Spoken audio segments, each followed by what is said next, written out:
মাস শেষ হয়ে যাচ্ছে কিন্তু অফার্স এখনো চলছে।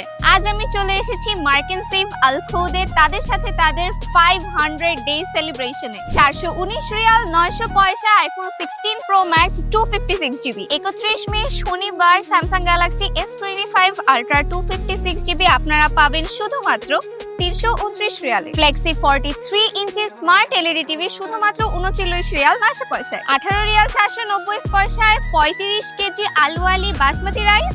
1 রিয়াল 990 পয়সায় 3.5 লিটার মিনারা কুকিং অয়েল। 990 পয়সায় নাদা 4 লিটার মিল্ক। 900 গ্রামের 10টি ফ্রোজেন চিকেন শুধুমাত্র 6 রিয়াল 990 পয়সায়। বার্কা 30টি ডিম শুধুমাত্র 890 পয়সায়। এই দুর্দান্ত প্রোডাক্টগুলো এই দুর্দান্ত প্রাইসে পেতে হলে আপনাদেরকে মাত্র 10 রিয়ালের কেনাকাটা করতে হবে মার্কেন সেভ আল খুদ থেকে। এবং আপনাদের এই 10 রিয়ালের কেনাকাটাকে সহজ করে তুলতে আমি আপনাদের জন্য নিয়ে এসেছি কিছু best deal. So let's check out. Per KG আলু মাত্র 150 পয়সায়। 190 পয়সায় পার কেজি পেঁয়াজ। এছাড়াও থাকছে আরো দুর্দান্ত অফার ফুল ফ্রেশ সেকশনে। গার্মেন্টস, ফুটওয়্যার, ব্যাগস এবং ওয়ালেট সেকশনে আপনারা মাত্র 10 রিয়ালের কেনাকাটা করলেই পেয়ে যাবেন 2.5 রিয়ালের ভাউচার। 3 পিস ট্রলি ব্যাগের সেট শুধুমাত্র 14 রিয়াল 990 পয়সায়। এই অফারগুলো ভ্যালিড থাকবে 29, 30 এবং 31 মে অবধি এবং এই অফারগুলো মিস করলে কিন্তু একদমই চলবে না। এন্ড এটার প্রাইস শুধুমাত্র 1 রিয়াল 290 পয়সা।